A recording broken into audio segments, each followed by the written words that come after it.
ಬಿಸಿ ಊಟ ನೌಕರರಿಗೆ ವೇತನ ಹೆಚ್ಚಳ ಹಾಗೂ ವಿವಿಧ ಬೇಡಿಕೆಗಳ ಈಡೇರಿಕೆಗೆ ಒತ್ತಾಯಿಸಿ ಸಿಐಟಿಯು ನೇತೃತ್ವದಲ್ಲಿ ರಾಜ್ಯ ಅಕ್ಷರ ದಾಸೋಹ ನೌಕರರ ಸಂಘದ ಜಿಲ್ಲಾ ಸಮಿತಿಯಿಂದ ಪ್ರತಿಭಟನೆ ನಡೆಸಿ ಜಿಲ್ಲಾ ಪಂಚಾಯತ್ಗೆ ಮನವಿ ಸಲ್ಲಿಸಿದರು.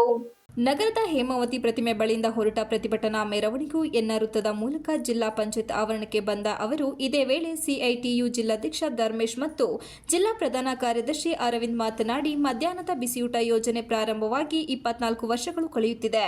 ಲಕ್ಷಾಂತರ ಮಕ್ಕಳಿಗೆ ಹಾಲು ನೀಡಿ, ಶಾಲಾ ಸ್ವಚ್ಛತೆ ಮಾಡಿ, ಬಿಸಿ ಬಿಸಿ ಆಹಾರ ನೀಡಿ, ಶಾಲೆಯಲ್ಲಿ ನೀಡುವ ದಿನನಿತ್ಯದ ಎಲ್ಲ ಕೆಲಸ ಮಾಡಿ, ಶೈಕ್ಷಣಿಕ ಆಸಕ್ತಿ ಮೂಡಿಸುವಲ್ಲಿ ತಾಯ್ತನದ ಪ್ರೀತಿ ನೀಡುವ ಪರಿಶ್ರಮ ಕೆಲಸವಾಗಿದೆ.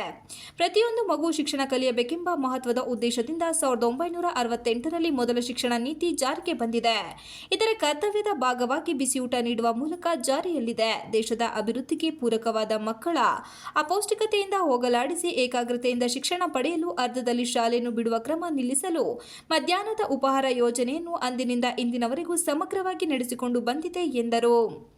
ಈ ಯೋಜನೆ ದೇಶದ ಮಹತ್ವದ ಯೋಜನೆಯಾಗಿ ದೇಶಾದ್ಯಂತ ಮುಂದುವರೆದಿದೆ. ಈ ಯೋಜನೆಯ ಮಹತ್ವವನ್ನು ಅರಿತು ಉತ್ತರ ಪ್ರದೇಶ ಮತ್ತು ಪಂಜಾಬ್ ರಾಜ್ಯಗಳಲ್ಲಿ ಮಾನ್ಯ ಹೈಕೋರ್ಟ್ ವರ್ಷದ 12 ತಿಂಗಳು ಕೆಲಸ ಹಾಗೂ ಕನಿಷ್ಠ ಕೂಲಿ ನೀಡಲು ಆದೇಶಿಸಿದೆ. 2014ರ ನಂತರ ಸರ್ಕಾರ ಕಲ್ಯಾಣ ಕಾರ್ಯಕ್ರಮಗಳ ಪರಿಕಲ್ಪನೆ ಬದಲಾಗಿ ನೀತಿ ಆಯೋಗದ ಶಿಫಾರಸುಗಳಂತೆ 60-40ರ ಅನುಪಾತದ ಆಧಾರದಲ್ಲಿ ಕೇಂದ್ರ ಸರ್ಕಾರ ತನ್ನ ಮೂಲ ಜವಾಬ್ದಾರಿಯಿಂದ ನುಣುಚಿಕೊಂಡು ಬಜೆಟ್ನಲ್ಲಿ ಅನುದಾನಗಳನ್ನು ನಿರಂತರವಾಗಿ ಕಡಿಮೆ ಮಾಡುತ್ತಿದೆ. ಬಿಸಿಯೂಟ ಯೋಜನೆ ಕೊಡಲಾದ ವೆಚ್ಚ, ಅಡುಗೆ ಗುಣಮಟ್ಟದ ವೆಚ್ಚ 2014ರಿಂದಲೂ ಹೆಚ್ಚಳ ಮಾಡದೆ ಅನುದಾನದಲ್ಲಿ ವರ್ಷದಿಂದ ವರ್ಷಕ್ಕೆ ಕಡಿತ ಮಾಡುತ್ತಿದೆ.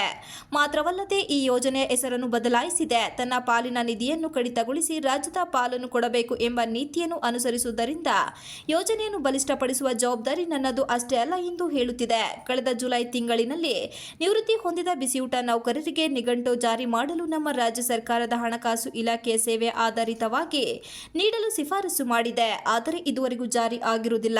ತಕ್ಷಣ ಇದನ್ನು ಜಾರಿ ಮಾಡಲು ಸರ್ಕಾರ ಮುಂದಾಗಬೇಕು ಎಂದು ಆಗ್ರಹಿಸಿದರು. ಬೇಡಿಕೆಗಳನ್ನ ಒಳಗೊಂಡಿರತಕ್ಕಂತ ಬಜೆಟ್ ನ ಮಂಡಿಸಬೇಕು ಅಂತ ಸಿದ್ದರಾಮಯ್ಯ ಒತ್ತಾಯ ಮಾಡ್ತಾ ಇದ್ದಾರೆ.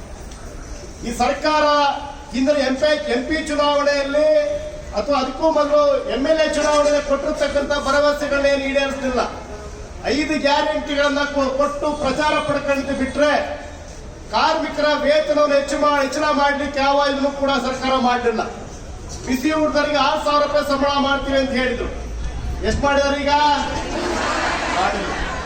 ಅತ್ಯಂತ ಕಡಿಮೆ ಸಂಬಳ ತಗೊಂಡು ಬಿಸಿ ಊಟದವ್ರು ಅವ್ರು ಹೇಗೆ ಬೇಕಾದ್ರೆ ಬಳಸ್ಕೋಬೋದು. ಅವ್ರನ್ನ ಅಧಿಕಾರಿಗಳು ಅವ್ರಿಗೆ ಟೀ ಮಾಡ್ಕೊಡ್ಬೇಕು, ಆಮ್ಲೆಟ್ ಮಾಡ್ಕೊಡ್ಬೇಕು, ತಿಂಡಿ ಮಾಡ್ಕೊಡ್ಬೇಕು, ಎಲ್ಲವೂ ಮಾಡ್ಕೊಡ್ಬೇಕು ಅವ್ರಿಗೆ. ಅದು ಯಾವ ಅಧಿಕಾರಿಗಳು ನಿಮ್ಗೆ ಸಂಬಳ ಜಾಸ್ತಿ ಮಾಡಬೇಕು ಅಂತ ಹೇಳಲ್ಲ. ಅವ್ರು ತಿನ್ನಕ್ ಮಾತ್ರ ಎಲ್ರಿಗೂ ಬೇಕು. ತಿನ್ನಕ್ ಮಾಡ್ಕೊಡ್ತಕ್ಕಂಥವ್ರಿಗೆ ಇವತ್ತೇನು ಕೂಡ ಸಾಧ್ಯ ಇಲ್ಲ ಸರ್ಕಾರ. ಅಂದ್ರೆ ಇದು ಅನ್ಯಾಯ ನಾವು ಹೇಳ್ತಿರೋಂಥದ್ದು. ಈ ಪ್ರಜಾಪ್ರಭುತ್ವ ದೇಶದಲ್ಲಿ ಸಂವಿಧಾನಬದ್ಧ ಆಡಳಿತದಲ್ಲಿ ನಾವು ಕಲ್ತ್ಕೋಬೇಕಾಗಿರೋದು.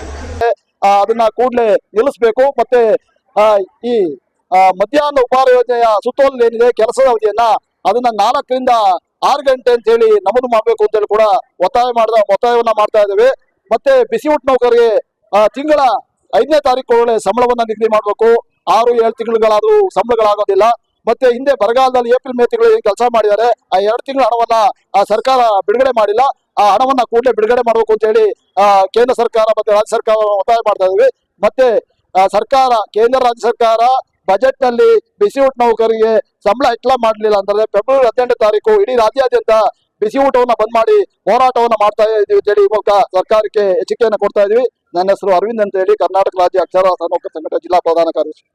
ಇದೇ ವೇಳೆ ಪ್ರತಿಭಟನಾ ನೇತೃತ್ವವನ್ನು ಸಂಘಟನೆಯ ಅಧ್ಯಕ್ಷೆ ಎಂಬಿ ಪುಷ್ಪಾ, ಕಾರ್ಯಾಧ್ಯಕ್ಷೆ ಜಿವಿ ಉಷಾ, ಜಿಲ್ಲಾ ಉಪಾಧ್ಯಕ್ಷರಾದ ಯಶೋಧ, ಮೀನಾಕ್ಷಿ, ಕಾರ್ಯದರ್ಶಿಗಳಾದ ಚೆನ್ನಮ್ಮ, ಸೌಮ್ಯ, ಜಿಲ್ಲಾ ಮುಖಂಡರಾದ ಕಸ್ತೂರಿ, ಲೋಲಾಕ್ಷಿ, ಉಷಾ, ಮಂಜುಳಾ, ಸಾವಿತ್ರಿ, ಸುಮಿತ್ರಾ, ಕಮಲ, ಜಿಕೆ ಶೋಭಾ, ನಾಸಿರಾ ಬಾನು, ಜ್ಯೋತಿ, ಯಶೋಧ, ಸುಮಾಬಾಯಿ, ಹೇಮಾವತಿ ಇನ್ನಿತರರು ಭಾಗವಹಿಸಿದ್ದರು.